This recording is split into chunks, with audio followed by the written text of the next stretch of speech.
फिर से एक नया वीडियो में आप लोगों का स्वागत है।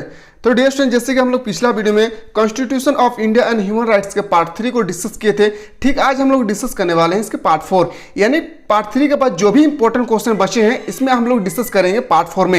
यानी पार्ट 4 ये आपका लास्ट वीडियो है और पार्ट 1 से लेकर पार्ट 3 तक कोई भी कैंडिडेट अभी तक नहीं देखे तो डिस्क्रिप्शन पे लिंक दिया हुआ है, वहां से जाकर आप अच्छी तरह से देख सकते हैं। डियर स्टूडेंट, मैं जितना भी पार्ट 1 से लेकर पार्ट 4 तक जितना भी क्वेश्चन मैं बताया हूं, मैं उम्मीद करता हूं कि आपके जो एग्जाम होने वाले हैं उसमें से एक भी क्वेश्चन आपको छूटने वाले नहीं है। तो आपको एक रिक्वेस्ट कर रहा हूं कि वीडियो को आप लोग अच्छी तरह से देखें और एंड तक देखें। यानी पार्ट 1 को आप देख रहे हैं तो एंड पोजीशन देखें, क्योंकि बीच बीच में मैं बहुत ही इंपॉर्टेंट की पॉइंट नोट करवाया हूं ताकि उससे भी एग्जाम में क्वेश्चन पूछे जा सकते हैं। तो कोई भी कैंडिडेट अगर मेरे चैनल पर नहीं आए हैं तो चैनल को सब्सक्राइब करके बेल आइकन को जरूर प्रेस करें।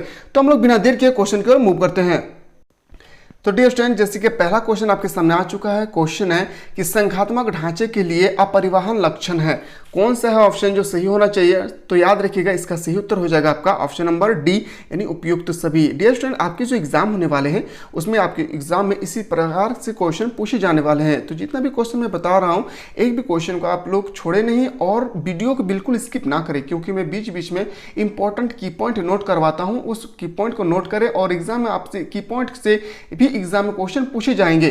तो अगला क्वेश्चन है आपके सामने कि भारतीय संविधान के अंतर्गत संघ और राज्यों के बीच शक्तियां का विभाजन किसके नेता पर आधारित है? मोस्ट इंपॉर्टेंट क्वेश्चन है डियर स्टूडेंट, ये कनाडा पर आधारित है, यानी ऑप्शन नंबर आपका 20 बिल्कुल राइट आंसर हो जाएगा।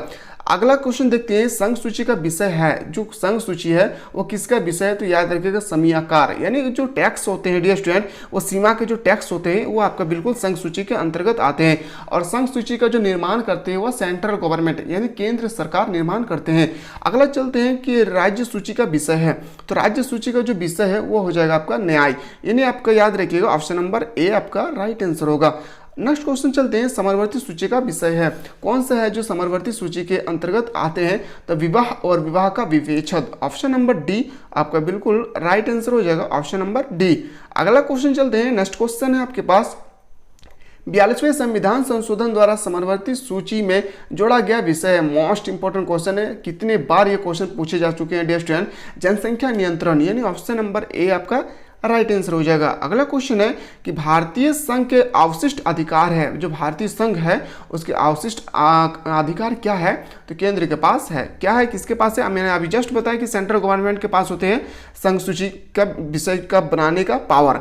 अगला क्वेश्चन चलते हैं, समरवर्ती सूची में कितने विषय है? जो आपकी समरवर्ती सूची है उसमें कितने विषय है? तो 47, इसका बिल्कुल सही उत्तर हो जाएगा ऑप्शन नंबर सी नाइट। अगला क्वेश्चन चलते हैं, नेक्स्ट क्वेश्चन है कि भारत में वह कौन सा राज्य है जिसका पृथक संविधान है?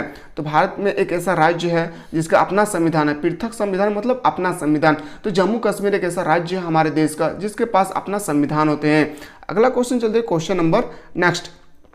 अगला क्वेश्चन है कि भारतीय संघ में एकात्मक लक्षण है, जो भारतीय संघ है उसका एकात्मक लक्षण क्या होना चाहिए? तो उपयुक्त तीनों, यानी ऑप्शन नंबर डी आपका राइट आंसर हो जाएगा। डियर स्टूडेंट, कोई भी कैंडिडेट अगर जैसे कि आप लोग देखे होंगे थंबनेल में पार्ट 4 हम लोग अभी डिस्कस कर रहे हैं, तो कोई कैंडिडेट अगर पार्ट 1 पार्ट 2 पार्ट 3 को नहीं देखे होंगे तो डिस्क्रिप्शन पे लिंक दिया हुआ है, वहां से भी जाकर आप देख सकते हैं और प्ले लिस्ट में भी पड़ा हुआ है, वहां पे भी जाकर आप अच्छी तरह से देख सकते हैं। मैं उम्मीद करता हूँ डियर स्टूडेंट कि आपका जो एग्जाम होने वाले हैं, आपका जो एग्जाम होंगे ये स्टूडेंट, ये पार्ट 1 से लेकर पार्ट 4 तक अगर आप अच्छी तरह से रीड किए हैं तो मैं उम्मीद करता हूं कि इससे बाहर आपके एग्जाम में क्वेश्चन नहीं पूछे जाने वाले हैं। तो वीडियो को आप लोग जब भी देखेंगे तो वीडियो को बिल्कुल स्किप ना करें डियर स्टूडेंट, और ज़्यादा से ज़्यादा अपने दोस्तों को शेयर करें। और अगर चाह रहे हैं कि डियर स्टूडेंट आप लोग चाह रहे हैं कि जैसे चल हम लोगों का एग्जाम 3 या 4 को होने वाला है, तो आप चाह रहे हैं कि उससे पहले एक दिन रिविजन करवाइए सर लाइव टेस्ट आके, तो मैं टेस्ट करवाने की भी तैयारी कर रहा हूँ। अगर आप लोग कॉमेंट बॉक्स में जरूर बताएं कि ये टेस्ट सही रहेगा या नहीं। जैसे कि डियर स्टूडेंट मान लेते कि आपका 4 तारीख को एग्जाम है, तो 3 तारीख के रात को यानी 6 बजे से लेकर 8 बजे तक या 7 बजे तक कंटिन्यू जितना भी पार्ट 1 पार्ट 2 पार्ट 3 पार्ट 4 तक जितना भी क्वेश्चन हम लोग को किए हैं उन सब का क्विक रिवीजन करवाएंगे, यानी शॉर्ट समय पे लॉन्ग क्वेश्चन को कैसे हम लोग हैंडलिंग करेंगे, है ना। तो अगर आप लोग चाह रहे हैं डियर स्टूडेंट तो कमेंट बॉक्स में जरूर कमेंट करें, मैं लाइव वीडियो भी आप लोगों के लिए लेकर आऊंगा ताकि उसमें आपको अच्छे से अच्छे ज्ञान मिल सके और आप जब भी एग्जाम में क्वेश्चन पेपर देखेंगे तो आपको इजी से याद हो जाएंगे। तो अगर चाह रहे तो कमेंट बॉक्स में जरूर बताएं। अगला जो क्वेश्चन है आपके सामने, मोस्ट इंपोर्टेंट क्वेश्चन है डियर स्टूडेंट, क्वेश्चन है कि भारत में संघात्मक प्रणाली का निम्न में से उद्भव हुआ है। जो भारतीय संघात्मक प्रणाली है वह केंद्र विमुखी शक्ति द्वारा हुई है, यानी ऑप्शन नंबर ए आपका राइट आंसर होगा। अगला क्वेश्चन है, नेक्स्ट क्वेश्चन है, किसका अनुसरण करते हुए भारत का संविधान राज्यों का संघ शब्दावली का प्रयोग किया है। Most important question dear student, जैसे हमारे अनुच्छेद 1 में कहा गया है कि भारत राज्यों का संघ है, तो ये जो कथन है ये किस देश के संविधान से लिया गया है, तो सोवियत संघ, यानी ऑप्शन नंबर सी रूस, ऑप्शन नंबर सी आपका हो जाएगा रूस।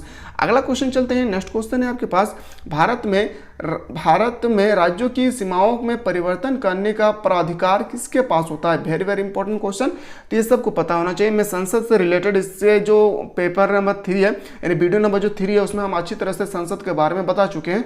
नहीं देखिए तो आप जाकर डिस्क्रिप्शन पर लिंक दिया हुआ है, वहां से जाकर देख सकते हैं। इसका जो राइट आंसर होगा संसद, पार्लियामेंट, इनका बिल्कुल राइट आंसर होगा। संविधान का कौन सा अनुच्छेद संसद के राज्य सूची का किसी भी विषय पर अधिकार बनाने की शक्ति देता है। मोस्ट इंपोर्टेंट क्वेश्चन है, अनुच्छेद 249, ऑप्शन नंबर डी आपका बिल्कुल राइट आंसर हो जाएगा। अगला क्वेश्चन है, संविधान का अनुच्छेद 248 किससे संबंधित है। जैसे मैंने आपको बताया 248 किससे संबंधित है, अवशिष्ट विधायिक शक्तियां पर, ऑप्शन नंबर डी आपका राइट आंसर हो जाएगा। अगला क्वेश्चन चलते हैं कि भारत एक है, भारत एक देश नहीं है डियर स्टूडेंट, भारत एक राज्यों का संघ है। ये जो कथन है कौन से देश से लिया गया है, कौन से संविधान से लिया गया है, तो रूस के संविधान से लिए गए हैं। ये भी आपको नोट डाउन करना है। तो जैसे कि लिखा है भारत क्या है, तो भारत राज्यों का संघ, ऑप्शन नंबर याद रखिएगा बी बिल्कुल राइट आंसर हो जाएगा। अगला क्वेश्चन है, भारत के संविधान में क्या है। जो भारत के संविधान है, मोस्ट इंपोर्टेंट क्वेश्चन है, भारत का संविधान में संघ शब्द का उल्लेख नहीं मिलता है, यानी ऑप्शन नंबर बी आपका बिल्कुल राइट आंसर हो जाएगा। अगला क्वेश्चन चलते हैं कि भारतीय संविधान के अंतर्गत में उपस्थित एकात्मक तत्व नहीं है। कौन सा है जो उपस्थित नहीं है, तो याद रखिएगा न्याय व्यवस्था, न्याय व्यवस्था आपका हो जाएगा ऑप्शन नंबर बी, बिल्कुल सही उत्तर होगा न्याय व्यवस्था। नेक्स्ट क्वेश्चन की रिमूव करते हैं, संघ सूची का विषय नहीं है। कौन सा है जो संघ सूची के विषय नहीं है, तो पुलिस जो है वो स्टेट के विषय होते हैं डियर स्टूडेंट, जो पुलिस है वह राज्य सूची के अंतर्गत आते हैं। तो इसका जो राइट आंसर होना चाहिए आपका option number A. Dear student, अगर वीडियो देखकर आप लोगों को अगर अच्छा लग रहा है और अच्छे अच्छे क्वेश्चनों को आप देख पा रहे होंगे, तो डियर स्टूडेंट वीडियो को ज़्यादा से ज़्यादा शेयर करें अपने दोस्तों को, और वीडियो को लाइक जरूर करें डियर स्टूडेंट। आप लोगों के लिए हमारे पूरी टीम जो है पूरी मेहनत कर रहे हैं आप लोगों के लिए, ताकि आप लोग अच्छे से अच्छे मार्क्स लाकर पास हो सकें।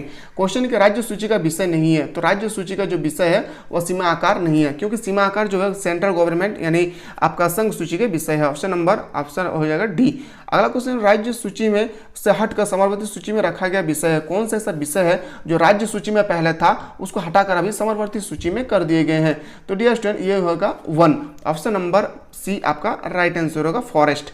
अगला क्वेश्चन चलते हैं, नेक्स्ट क्वेश्चन है, समवर्ती सूची का विषय है, जो समवर्ती सूची है उसका विषय है आर्थिक और सामाजिक नियोजन। याद रखिएगा आर्थिक और सामाजिक नियोजन, ऑप्शन नंबर सी आपका बिल्कुल राइट आंसर होगा। योजना आयोग ने सर्वाधिक प्रभावित किया है। योजना आयोग जो थे वह सबसे अधिक प्रभावित किसमें किए हैं, तो वित्त आयोग। वित्त आयोग अगर आपसे पूछा जाए कि वित्त आयोग का जो अध्यक्ष कौन होते हैं, तो याद रखिएगा प्रधानमंत्री नरेंद्र मोदी। अगला क्वेश्चन चलते हैं, नेक्स्ट क्वेश्चन है आपके पास, अवशेष विषयों के संबंध में भारतीय संघ किससे मिलता है। तो जो अवशेष विषय है वो कौन से संविधान से लिया गया है, कनाडा आपका बिल्कुल राइट आंसर होगा ऑप्शन नंबर ए। अगला क्वेश्चन चलते हैं, केंद्रीय राज्य विवाद का एक कारण रहा, जो केंद्रीय राज्य विवाद है उसका एक कारण क्या है, राज्यपाल का पद।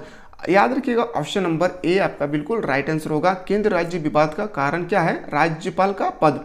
अगला क्वेश्चन, अखिल भारतीय सेवा नहीं है। जो अखिल भारतीय सेवा नहीं है वो क्या है, भारतीय राजस्व सेवा। भारतीय राजस्व सेवा अखिल भारतीय नहीं है। अगला क्वेश्चन चलते हैं, नेक्स्ट क्वेश्चन और सबसे इंपॉर्टेंट क्वेश्चन है डियर स्टूडेंट, कि यदि राज्य सरकार केंद्र के निर्देश का पालन ना करे तो संविधान के किस अनुच्छेद के अंतर्गत कार्रवाई की जाएगी। तो यह अनुच्छेद होता है 356 इनका बिल्कुल राइट आंसर हो जाएगा ऑप्शन नंबर सी। अगला क्वेश्चन चलते हैं, संघ के राजस्व का स्रोत नहीं है। जो संघ है उसका राजस्व का स्रोत क्या नहीं है, संपादा शुल्क। ऑप्शन नंबर याद रखिएगा सी इनका बिल्कुल राइट आंसर हो जाएगा ऑप्शन नंबर सी। अगला क्वेश्चन की ओर मूव करते हैं कि राज्य के राजस्व का स्रोत नहीं है। जो राज्य है उसका राजस्व का स्रोत क्या नहीं है, तो शेयर बाजार। याद रखिएगा शेयर बाजार इनका बिल्कुल राइट आंसर होगा ऑप्शन नंबर सी।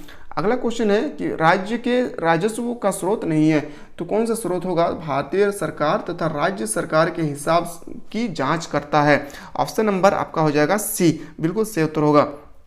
अगला क्वेश्चन है विदेशों से धन उधार ले सकती है, कौन से हैं जो विदेशों से धन उधार ले सकते हैं? तो संघ सरकार यानी सेंट्रल गवर्नमेंट वो विदेशों से यानी फॉरेन कंट्रीज से आपका उधार ले सकते हैं धन को यानी मनी को। अगला क्वेश्चन चलते हैं भारतीय संविधान की 7वीं अनुसूची किससे संबंधित है? जो भारत की अनुसूची है यानी संविधान के 12 अनुसूची है, याद रखिएगा आपसे पूछा जा सकता है भारतीय संविधान में कितने अनुसूची का उल्लेख किया गया है?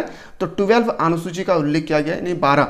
तो उसमें से जो 7 अनुसूची है उसमें किसके बारे में बताया गया है?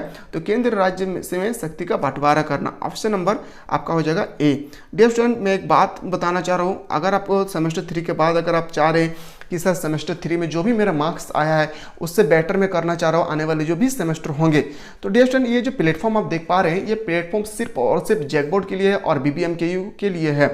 तो डियर स्टूडेंट ये इसमें हम लोगों का ऑनलाइन क्लासेस चलती है और मिनिमम फी में कोई भी सेमेस्टर का हो लाइव क्लास चलते हैं। इसमें हम लोग PDF प्रोवाइड करते हैं, चाहे वो किसी भी डिस्ट्रिक्ट का हो, पोस्टमैन के द्वारा उसे हम PDF प्रोवाइड किया जाता है। उसके बाद VOD यानी जो टेस्ट दिए जाते हैं उसका भी हम लोग PDF प्रोवाइड करते हैं, उनके घर तक पहुँचाए जाते हैं। और मिनिमम फी डियर स्टूडेंट एक सेमेस्टर का यानी आप मान लेते हैं पूरा सेमेस्टर में 6 महीना आते हैं, 6 महीना का अगर पूरा कोर्स करना चाह रहे हैं तो याद रखिएगा सिर्फ और सिर्फ इसका फ़ी होता है 299 रुपया। डियर स्टूडेंट इसका जो फ़ी होता है 299 रुपया। अगर इस तरह से देखा जाए तो एक महीना में आपको 30 रुपया मिलता है। डियर स्टूडेंट 30 से 40 रुपया मान लेते फी ले रहे हैं। इसमें आपको क्या मिलने वाला है? इसमें आपको 100% सिलेक्टेड क्वेश्चन होंगे एंड देन आपको समझाया जाएगा बेटर तरीके से, क्योंकि क्वेश्चन को रटना संभव नहीं है, क्योंकि एक क्वेश्चन के आंसर 7, 8, 9 पेज लिखना पड़ता है। तो क्वेश्चन को अगर अच्छी तरह से अच्छे ढंग से हम लोग अगर समझ लेते हैं तो लिखने में आसानी होते हैं। तो डियर स्टूडेंट ये जो 299 रुपये हम लोग लेते हैं ये जो है ना, ये आप सोच के रखिए कि 2000 का कंटेंट हम लोग देते हैं। इसमें आपको शॉर्ट क्वेश्चन बताया जाता है, ऑब्जेक्टिव टाइप के क्वेश्चन बताए जाते हैं, लॉन्ग क्वेश्चन बताए जाते हैं और हम लोग वही क्वेश्चन बताते हैं। हमारी जो टीम है अलग अलग टीचर है, जैसे हिस्ट्री का अलग, हिस्ट्री पेपर का अलग है, पॉलिटिकल्स का अलग है, इंग्लिश का अलग है, जियोग्राफी का अलग है, ना हर एक ऑनर्स पेपर के लिए अलग अलग टीचर है। डियर स्टूडेंट अगर आप चाह रहे हैं कि सर हम भी करेंगे ये सब जो आने वाले सेमेस्टर होंगे यानी 4, 5, 6 इसमें अच्छे से अच्छे हम लोग मार्क्स ला सके, तो एक नंबर दे रहा हूँ, ये हमारे ऑफिस का नंबर है। इस नंबर में आप अधिक से अधिक जानकारी प्राप्त कर सकते हैं कि एक्चुअली है क्या ये 299 रुपया में। डियर स्टूडेंट 299 रुपया ज़्यादा बड़ा रकम नहीं है। अगर आप चाह रहे हैं तो सेमेस्टर 4 के में आप एडमिशन ले सकते हैं। तो डियर स्टूडेंट चलिए हम लोग नेक्स्ट क्वेश्चन की ओर मूव करते हैं। अगला क्वेश्चन है संविधान में भारत को एक क्या कहा गया है? तो आपको पता होगा भारत क्या है? राज्यों का संघ कहा गया है। Option number C. ये क्वेश्चन 100% आपसे एग्जाम में पूछे जाने वाले हैं। भारत में राज्य पुनर्गठन का आयोग का आधार रहा है। ये जो पुनर्गठन का आयोग जो आधार रहा है वो क्या है? भाषा। याद रखिएगा अलग अलग राज्यों में अलग अलग भाषाएं बोली जाती है। निम्नलिखित में से कौन सी इकाई को राज्य का दर्जा प्राप्त नहीं है? कौन से है जो राज्य का दर्जा उसे प्राप्त नहीं है? तो दिल्ली केंद्र शासित प्रदेश है। क्या है डियर स्टूडेंट? केंद्र शासित प्रदेश। संविधान के किस अनुच्छेद के अनुसार जम्मू कश्मीर राज्य को विशिष्ट दर्जा दिया गया है? तो अनुच्छेद 370। सब बंदा को पता है 370 इनका बिल्कुल राइट आंसर होगा। ये क्वेश्चन 100% आपके एग्जाम में आएंगे। अगला क्वेश्चन देखते हैं कि भारतीय संविधान के अनुसार अवशिष्ट शक्तियां किसको सौंपा गया है? तो ये जो क्वेश्चन है ना डियर स्टूडेंट इससे किसे सौंपे जाते हैं? तो संघीय संसद को यानी संसद को, जिसमें राज्यसभा, लोकसभा, राष्ट्रपति भी होते हैं। अगला क्वेश्चन है कि किस दल ने केंद्र राज्य संबंधों के पुनर्गठन की मांग की है? तो किसने मांग किया था? अकाल दल। ऑप्शन नंबर आपका हो जाएगा बी। बिल्कुल सही उत्तर होगा ऑप्शन नंबर बी, अकाल दल। अगला क्वेश्चन चलते हैं, ये क्वेश्चन उतना इंपॉर्टेंट नहीं है। नेक्स्ट क्वेश्चन है कि अंतर्राष्ट्रीय परिषद का निर्माण संविधान के किस अनुच्छेद के अंतर्गत किया गया है? तो याद रखिएगा अनुच्छेद 263 आपका बिल्कुल राइट आंसर होगा। अगला क्वेश्चन है कि संघ के राजस्व स्रोत है, जो संघ सरकार है उसका राजस्व स्रोत क्या होना चाहिए? निगम कर। याद रखिएगा ऑप्शन नंबर आपका हो जाएगा ए, निगम कर। राज्य के राजस्व स्रोत क्या है? जो राज्य है उसका राजस्व स्रोत होता है भू राजस्व। ऑप्शन नंबर बी आपका बिल्कुल सही उत्तर होगा। नेक्स्ट क्वेश्चन है कावेरी जल विवाद का संबंध है, जो कावेरी जल विवाद है उसका संबंध किससे है? तो याद रखिएगा ये क्वेश्चन 100% आपके एग्जाम में टपकने वाला है। तमिलनाडु और कर्नाटक, ये जो कावेरी जल विवाद है वो तमिलनाडु और कर्नाटक के बीच है। अगला क्वेश्चन है, क्वेश्चन नंबर नेक्स्ट है कि कृष्णा जल विवाद का संबंध किससे? जो कृष्णा जल विवाद है वो है महाराष्ट्र, कर्नाटक और आंध्र प्रदेश। ऑप्शन नंबर ए आपका बिल्कुल राइट आंसर होगा। अगला क्वेश्चन चलते हैं कि वह कौन सा जल विवाद है जिसके अंतर्राष्ट्रीय संबंधित के साथ साथ हाल ही में केंद्रीय राज्य संबंधों को भी चर्चा में विषय बना दिया गया है? तो वह है कावेरी जल विवाद। ऑप्शन नंबर बी आपका राइट आंसर होगा। अगला क्वेश्चन चलते हैं। जो क्वेश्चन है, मैं जो भी क्वेश्चन मैं बता रहा हूँ डियर स्टूडेंट, आपके एग्जाम के पॉइंट ऑफ व्यू से 100% सिलेक्टेड क्वेश्चन है। मैं उम्मीद करता हूँ कि आपके जो एग्जाम होने वाले हैं उसमें आपको इसी तरह से क्वेश्चन देखने को मिलेंगे। तो हम लोग चलते हैं, अगला क्वेश्चन है आपके पास, उपराष्ट्रपति राज्यसभा का क्या है? तो उपराष्ट्रपति जो है राज्यसभा का पदेन सभापति होता है। पदेन सभापति यानी ऑप्शन नंबर ए आपका राइट आंसर होगा। नेक्स्ट क्वेश्चन है कि देश के प्रतिरक्षा बलों का सर्वोच्च सेनापति कौन है? तो ये जो सेनापति होते हैं राष्ट्रपति, तीनों सेना का कमांडर होते हैं, जल सेना, थल सेना और वायुसेना। इससे भी आपसे क्वेश्चन पूछे जाने वाले हैं। वह लोकसभा का विघटन कर सकता है कौन? लोकसभा को विघटन करने का अधिकार किसके पास होते हैं? तो राष्ट्रपति के पास। ऑप्शन नंबर आपका सी राइट आंसर होगा। दोनों सदनों की संयुक्त बैठक कौन बुलाते हैं? 100% ये क्वेश्चन आपके एग्जाम में पूछे जाने वाले हैं, तो राष्ट्रपति बुलाते हैं। अगला क्वेश्चन चलते हैं। नेक्स्ट क्वेश्चन है आपके पास कि राज्यसभा में 12 सदस्यों का नाम निर्देशक कौन करता है? तो जो करता है वो कौन है डियर स्टूडेंट? तो याद रखिएगा राष्ट्रपति करते हैं। कौन करते हैं? राष्ट्रपति। ऑप्शन नंबर सी इनका बिल्कुल राइट आंसर होगा। अगला क्वेश्चन चलते हैं कि दंडीय अंतर्राष्ट्रीय दंडीय न्यायालय जो है आप देख पा रहे होंगे, मोस्ट इंपॉर्टेंट क्वेश्चन है, इससे भी आपके एग्जाम में क्वेश्चन पूछे जाने वाले हैं। क्वेश्चन डियर स्टूडेंट कि अंतर्राष्ट्रीय दंड न्यायालय स्थित है, तो ये जो अंतर्राष्ट्रीय दंड न्यायालय स्थित है वो है द हैग में। ऑप्शन नंबर आपका हो जाएगा डी। अगला क्वेश्चन चलते हैं कि रेड क्रॉस अंतर्राष्ट्रीय समिति का संस्थापक कौन है? तो कौन था यह डियर स्टूडेंट? जो रेड क्रॉस की जब स्थापना हो रहे थे तो इसका स्थापना किया था हेनरी डुनात। ये क्वेश्चन आपसे एग्जाम में पूछे जाएंगे, हेनरी डुनात। अगला क्वेश्चन चलते हैं। Next question most important question, Bharat के राष्ट्रीय मानव अधिकार आयोग यानी NHRC का प्रथम अध्यक्ष कौन थे? तो प्रथम अध्यक्ष थे Ranganath Mishra. Option number C आपका बिल्कुल सही उत्तर हो जाएगा। अगला क्वेश्चन चलते कि महिला अधिकार संधि CEDAW के किस अनुच्छेद में स्त्री पुरुष भेदभाव को परिभाषित किया गया है? तो अनुच्छेद 1 में। क्या हो जाएगा? ऑप्शन नंबर ए। अगला क्वेश्चन चलते हैं। नेक्स्ट क्वेश्चन है मोस्ट इंपॉर्टेंट क्वेश्चन स्टूडेंट कि क्वेश्चन है कि स्त्री के निर्मित अंतर्राष्ट्रीय अधिकार प्रमाण पत्र का कौन सा अनुच्छेद स्त्री के लिए समान शिक्षा सुविधा का समर्थन करता है? तो वो हो जाएगा अनुच्छेद 10। ऑप्शन नंबर आपका हो जाएगा ए। अगला क्वेश्चन चलते हैं। नेक्स्ट क्वेश्चन आप देख पा रहे होंगे, भारतीय संविधान के किस अनुच्छेद और भागों में अंतर्राष्ट्रीय शांति और सुरक्षा के संप्रवर्त का विधान प्रदान किया गया है? तो वो जो क्वेश्चन आप देख रहे हैं ना डियर स्टूडेंट, ये जो क्वेश्चन है मोस्ट इंपॉर्टेंट क्वेश्चन है आपके, इसका राइट आंसर हो जाएगा अनुच्छेद 51 और भाग 4। अगला क्वेश्चन चलते हैं। नेक्स्ट क्वेश्चन है आपके पास मोस्ट इंपॉर्टेंट क्वेश्चन है, क्वेश्चन क्या राष्ट्रीय अल्पसंख्यक आयोग का अध्यक्ष कौन है? जो राष्ट्रीय अल्पसंख्यक आयोग है उसके अध्यक्ष कौन है?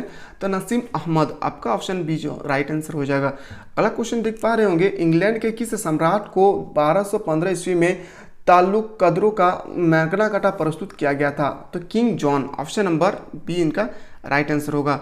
नेक्स्ट क्वेश्चन की ओर मूव करते हैं। भारतीय संविधान का सभा का गठन किस योजना के आधार पर किया गया था? 100% ये क्वेश्चन आपके पेपर में छपने वाला है, इस क्वेश्चन को आप लोग बिल्कुल स्किप ना करें। तो इसका जो राइट आंसर होगा कैबिनेट मिशन योजना। कैबिनेट मिशन योजना इनका बिल्कुल राइट आंसर होगा। अगला क्वेश्चन चलते हैं, संविधान सभा का प्रथम अधिवेशन प्रारंभ किए गए थे, तो कब किए गए थे? 9 दिसंबर 1946। बहुत सारे स्टूडेंट को कंफ्यूज हो रहा था डियर स्टूडेंट, तो याद रखिएगा 9 दिसंबर 1946 इनका राइट आंसर होगा।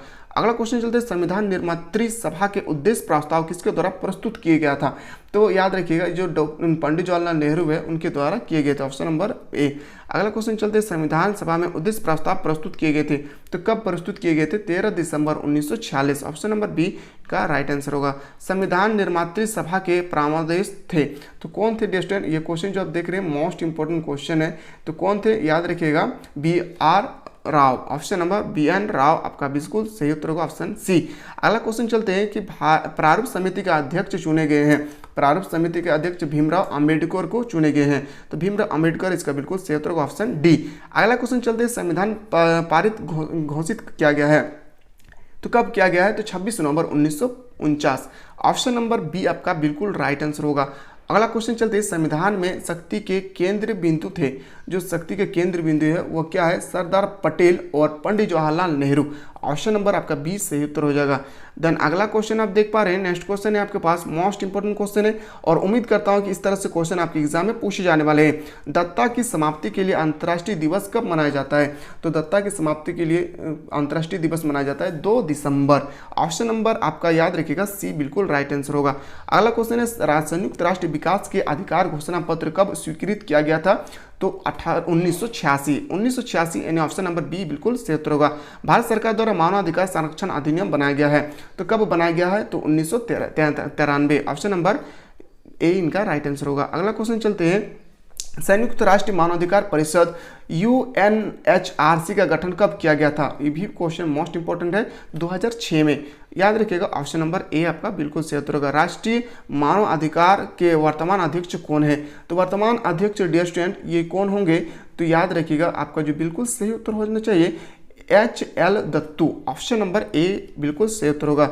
राष्ट्रीय मानवाधिकार आयोग का मुख्यालय कहाँ है? तो इसका मुख्यालय हो जाएगा नई दिल्ली। डियर स्टूडेंट अभी तक हम लोग पार्ट 4 तक जितना भी क्वेश्चन किए, मैं उम्मीद करता हूं कि आने वाले जो आपके एग्जाम है, जो आपके एग्जाम होने वाले हैं, इसमें से एक भी क्वेश्चन आपसे बाहर नहीं पूछे जाएंगे। पर आपको एक शर्त है कि वीडियो को आप लोग बिल्कुल पेपर नंबर 1 यानी वीडियो नंबर 1 से लेकर वीडियो नंबर 4 तक कंटिन्यू देखें। अभी भी आपका एग्जाम के समय बाकी है, तो अगर देखे होंगे तो डियर स्टूडेंट ज़्यादा से ज़्यादा वीडियो को शेयर करें। और अगर आप चाह रहे कि इस तरह के एग्जाम से पहले के लाइव क्लास लेकर आइए, जिसमें जितना भी क्वेश्चन हम लोग किए 200 से 250 क्वेश्चन जितना भी किए हैं, इन सब का क्वेश्चन का एक ही वीडियो में एक क्विक रिविजन लेकर आइए। तो डियर स्टूडेंट उनके लिए आप कमेंट बॉक्स में कमेंट करें और आप लोगों का कैसा राय है वो कमेंट में बताइए। तो इसी तरह से हम लोग नेक्स्ट वीडियो मिलते हैं, तब तक के लिए जय हिंद, जय भारत, वंदे मातरम।